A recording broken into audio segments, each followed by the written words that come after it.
Hi, good evening. This is me again, Chioma. Thank you so much for tuning in today. We continue our series again today on challenges that we women face or our mothers face with our health. And for the last 2 days, we've touched on the need. The first day we talked about the need to detoxify our systems. And yesterday we spent quite a bit of time talking about arthritis and how to manage the pain. Okay, and tonight we're going to be talking about blood pressure and how to manage the causes and the possible solutions.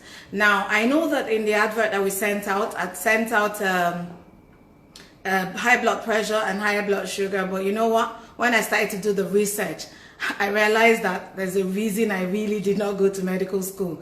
And high blood pressure is such a vast topic. And by the time I was done, I realized that there was no way I was going to burden you with those two topics. So I'll take a rain check on the high blood sugar and treat it another day.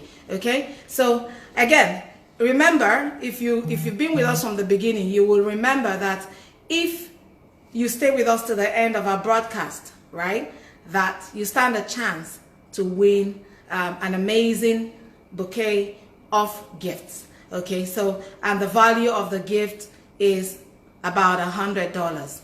Okay, so what is high blood pressure or hypertension? Now, it's known as a silent killer. And the reason it's known as a silent killer is because it has no initial symptoms. Now, but the fact that it has no initial symptoms does not make it any less dangerous than the most severe ailments. In fact, it can lead to long-term disease and complications. It can immediately lead to death as well. So many people have high blood pressure, but they don't know it. Isn't that very frightening? Hi, Abosade, thanks for joining us. Hi. So there are many complications arising from very poorly treated or badly, largely uncontrolled high blood pressure. And this can include heart attack, congestive heart failure, can include stroke, you can have kidney failure, aneurysms, etc. So high blood pressure is the leading case or leading cause of death in the United States of America, according to the U.S. Association. Okay, so hi Tony, good to have you with us this evening. So what is blood pressure? What really is blood pressure? Blood pressure is how the heart pumps blood from the heart to the various arteries around the body and how it takes it to the extremities of your body. Okay, so that's what the blood pressure is. Hey Bosse, hi, it's good to see you. Good of you to join us today. Thank you. So it's really defined as the way blood pumps from the heart to the extreme parts of the body. So from the top of our head to the soles of our feet. Okay, so how is blood pressure measured? Blood pressure is measured by using a pressure cuff.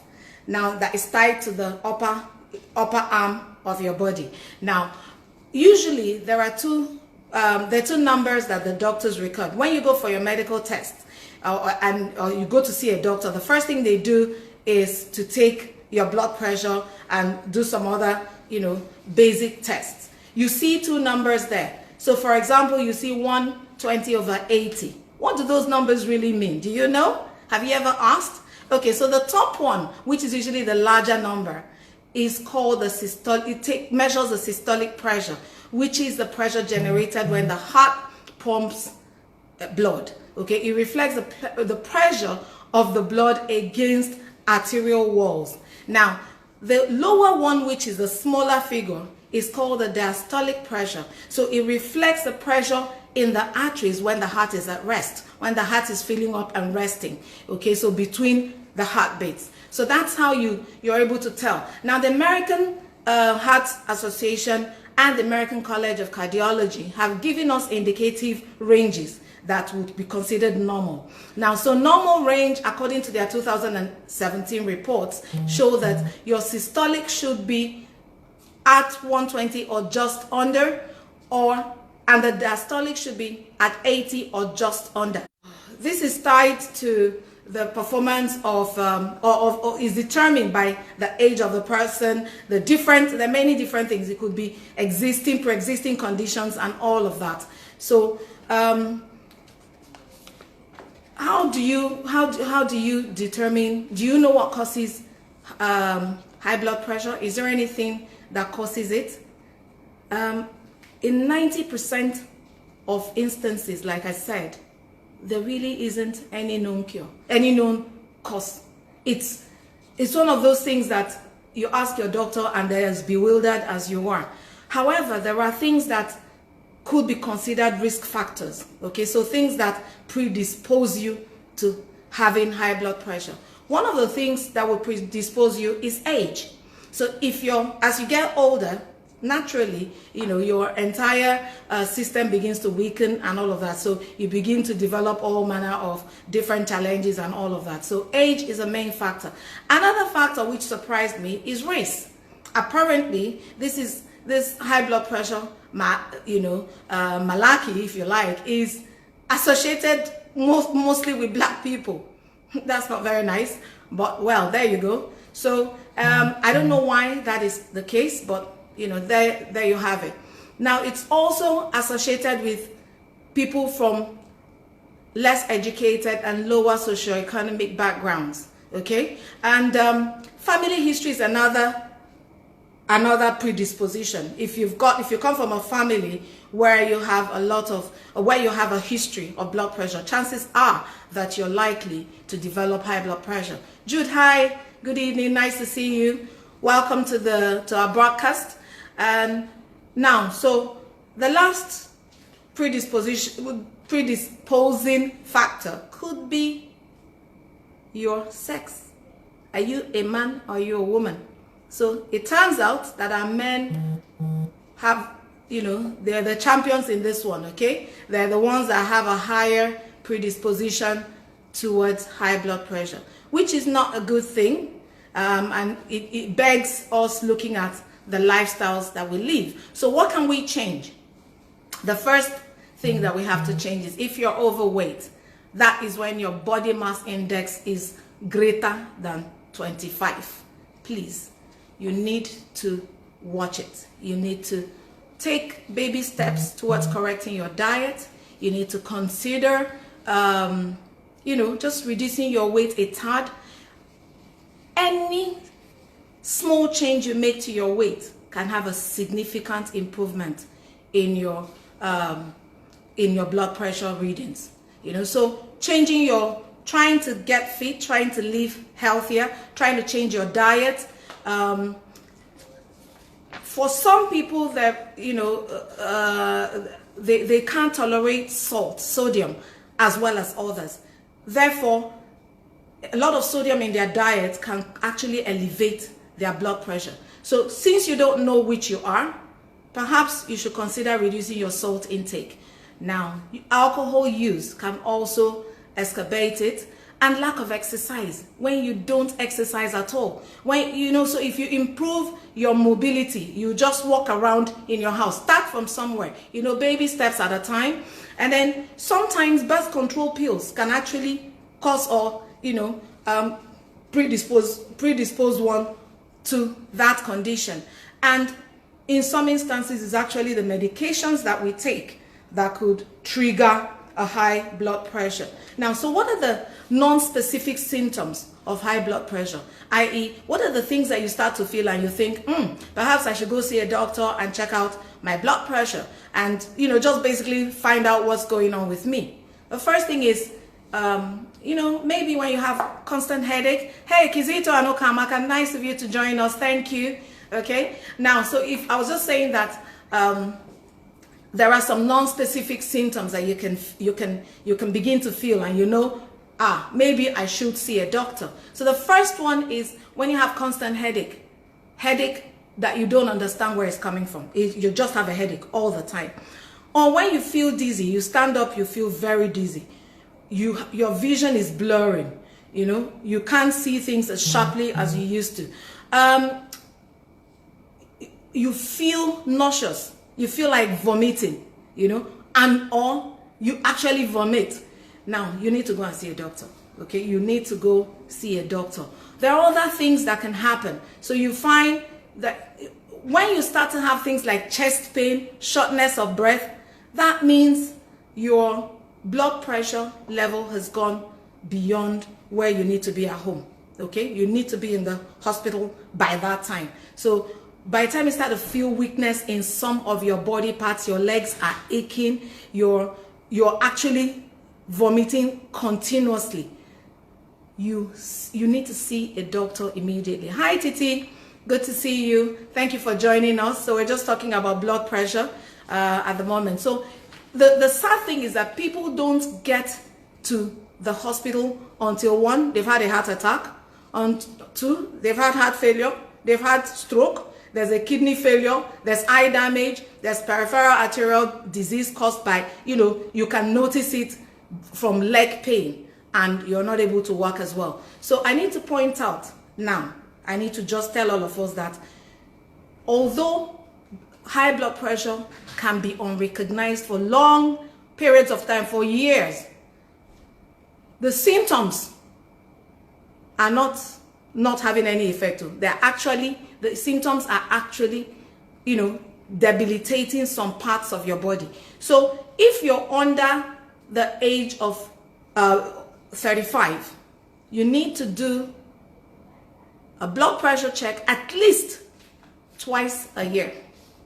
No, sorry, once in 2 years rather. Once in 2 years, okay? So you need to have your blood pressure checked out if you're under 35, depending again on so many other factors. If you're overweight, you need to check it out sooner than that.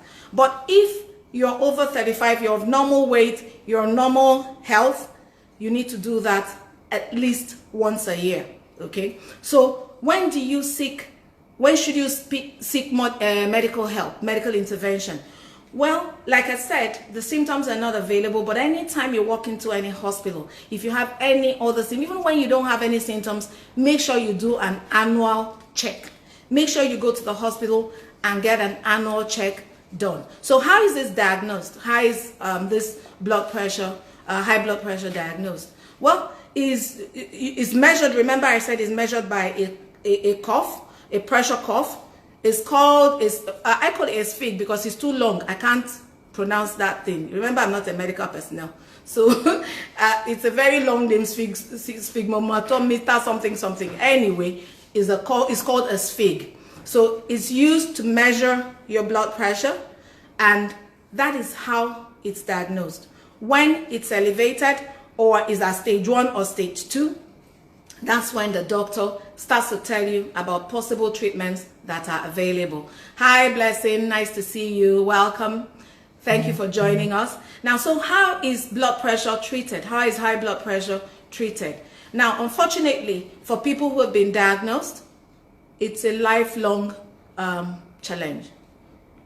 There are many treatments available. There are drugs that you can buy over the counter in our part of the world. In other parts of the world, they need to be prescribed. So you can control it through lifestyle changes. I find that if you haven't already started taking medication, you can make some lifestyle changes. Hi, Omano. Good to see you. Thank you for watching. Thank you for joining us. Norma, I see you also. Thank you. Susie, hey babes, how now? Nice of you to join us. Okay, so the treatment, like I said, is a lifelong challenge. So you've got to you've got to change your lifestyle. That's the first thing. Okay, so the first thing is, if you're very sedentary, you need to get moving. You need to start to move. Take short walks, start with small steps, and then build up your stamina and increase the length of time you're walking. Walking is actually an excellent exercise. You don't even have to walk very fast. You just walk. Walk for long distances, walk for short distances is very helpful. Just keep moving, okay? Now, so if you're like me, then you might want to try other natural remedies. So you want to try things like changing your diet, okay? Changing your diet from very high carb, high fat diet to more vegetables, more fruits. That usually would help. in also reducing your weight. And the other thing that it does is that it improves your overall well-being. Another thing you can do is have nutritional supplements.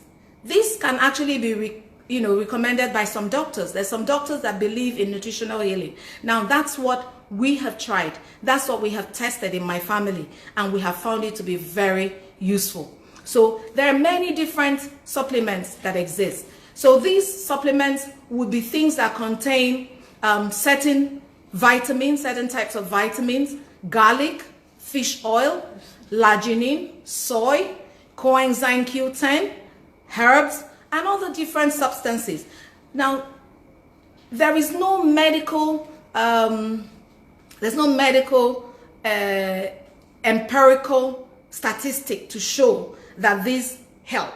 However, what has happened over time is that people have used it in their homes, in managing their own blood pressure without stopping their drugs, right? Without stopping their drugs. I'm not recommending that you stop your drugs. Without stopping their drugs.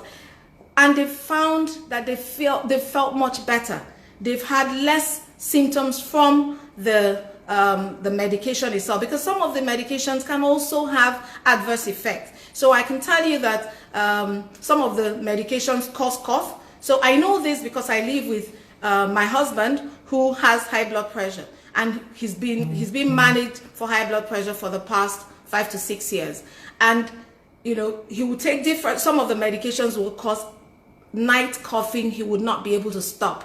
But when we introduced nutritional supplements, we found a significant reduction in his blood pressure problems. We found that he needed less and less of the milligrams or micrograms that he takes. So there are quite a number of people who have joined us recently. Genevieve, Femi, Caroline, there are just so many of you joining as we near the end of the broadcast. But I'm really glad to see you. My pastor and friend, Pastor Bisoye, thank you. I see you. I know you're here. Thank you so much. And everyone else who has joined lately, I'll just recap a little bit. That tonight we talked about high blood pressure and how you can manage yourself. There is no known cause. Well, in 90% of the cases, there isn't any known cause. However, with lifestyle change, with slight lifestyle changes, you can actually live a much better life and a healthier life. If you change your diet, if you're prone to, if you're not able to tolerate sodium as well, that's salt in your food. So a reduction of your sodium consumption can actually make a significant difference. And again, if you're able to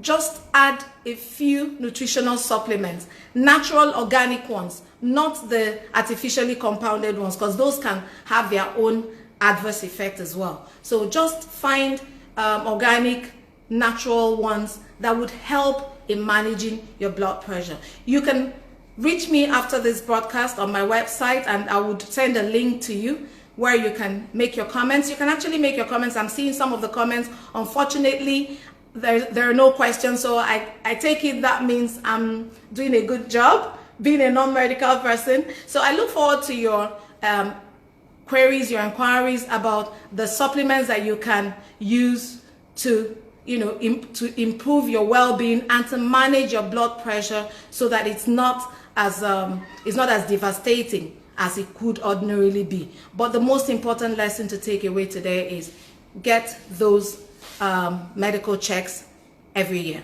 If you're over 35, get it done every year. If you're over 50 like myself, then you probably need to do it a bit more often. Do it every single time you walk into the doctors. And I look forward to hearing from you. Thank you for staying to the end. Please don't forget to register and stand the chance of winning our grand prize, which will be announced on Sunday.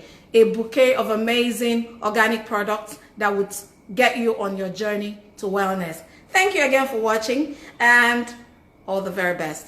Love you. Bye.